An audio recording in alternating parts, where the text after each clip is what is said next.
আজ আমি আপনাদের সাথে শেয়ার করবো সন্নাটা আলু দিয়ে মাছের ঝোল। তার জন্য যেভাবে আমি সন্নাটাগুলোকে কেটে নিয়েছি, কেটে এবার এটাকে আমি ভেজে নেব। আজ আমি আপনাদের সাথে শেয়ার করবো সন্নাটা আলু দিয়ে মাছের ঝোল। দেখুন আমাদের গ্রাম থেকে যেভাবে রান্না সেটা শেয়ার করবো। এখানে আমি সন্নাটা আমি আগে থেকে কেটে রেখেছিলাম, কেটে ভেজেও নিয়েছি।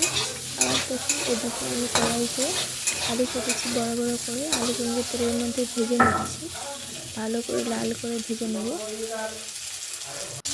দেখুন আলু ভাজা আমার হয়ে গেছে, নামিয়ে নিয়ে কড়াই যে তেলটা ছিল তেলটার মধ্যে মাছটা ভেজে নিচ্ছি আর একটু তেল দিয়ে। দেখুন এখানে মাছটা আমার লাল করে ভাজা হয়ে এসছে, মাছটাকে এবারে আমি নামিয়ে নেব। এবার দেখুন এদিকে আমার সন্নাটা আলুটা যে ভেজে রেখেছিলাম তাকে আমি একসাথে রেখে দিয়েছি।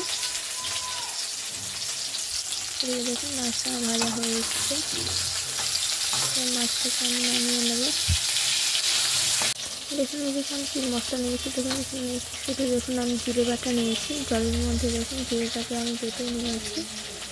এবার দেখুন এদিকে আমি নিয়েছি টমেটো, বড় বড় হচ্ছে দুটো টমেটো কুচি করে নিয়েছি। এবার দেখুন এদিকে আমি কড়াইটা বসিয়ে দিয়েছি, কড়াইতে দেখুন মাছটা নামিয়ে নিচ্ছি।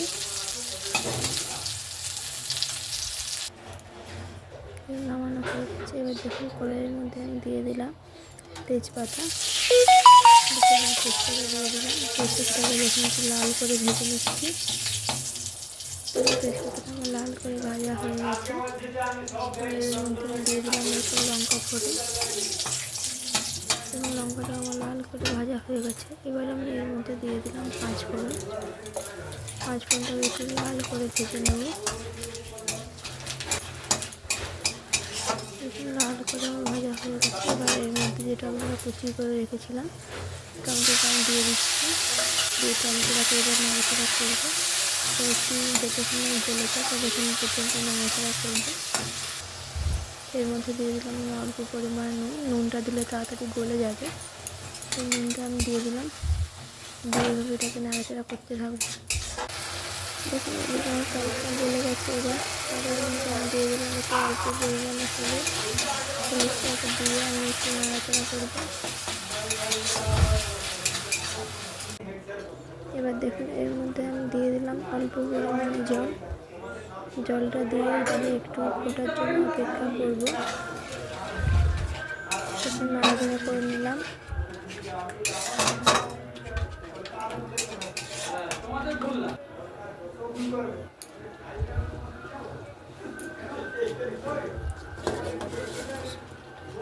এবার দেখুন আমার ফোটা শুরু হয়ে গেছে।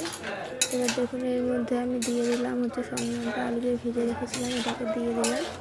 দিয়ে এবার এটাকে আমি ভালো করে নাড়াচাড়া করতে থাকবো একটুক্ষণ। এই যে টমেটোটা যেটা আমার বেরিয়েছে জলটা দিয়েছি, জলটা যতক্ষণ নাই এই কড়াইটা লেগে যায় ততক্ষণ পর্যন্ত আমি এটাকে নাড়াচাড়া করতে থাকবো।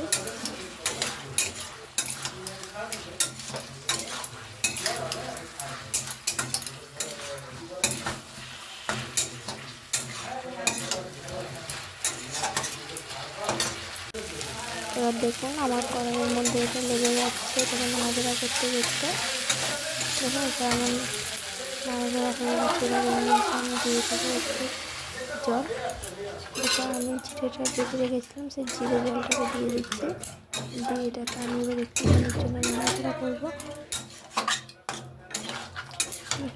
এইভাবে একটুখানি নাড়াচাড়া করবো, তারপরে দেখুন এবার এর মধ্যে আমি দিয়ে দেবো জল। দেখুন আমার এটা নাড়াচাড়া হয়ে গেছে, তাহলে আমার কড়াইয়ের মধ্যে চলে যাচ্ছে। এবার দেখুন এর মধ্যে এবার যখন কড়াইয়ের মধ্যে লেগে যাচ্ছে তখন বুঝবো আমার হয়ে গেছে। এবার এর মধ্যে আমি দিয়ে দিলাম জল, জলটা খুব বেশি দেবো না, আর যেহেতু আমি এটা শুধু জিরে দিয়ে বানাচ্ছি তাই জলটা আমি অল্প পরিমাণেই দিচ্ছি। একটু জলটা দিয়ে দিলাম। এরপর এবার এর মধ্যে দিয়ে দিলাম আমি মাছটা আমি একটু আগে থেকে দিয়ে দিলাম, কারণ যেহেতু এটা জিরে দিয়ে তরকারি বেশিক্ষণ এটা নাড়াচাড়া করবো না বা বেশিক্ষণ ফোটাবো না। আর এর মধ্যে মাছটা দিয়ে দিলাম যাতে মাছের মধ্যে জিরে জলটা ঢুকতে পারে।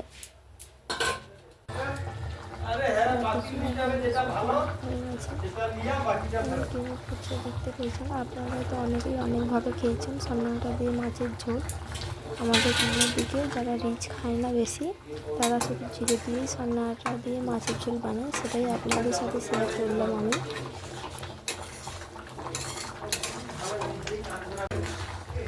দেখুন কতটা জল দিয়েছিলাম, জলটা অনেকটা মরে গেছে।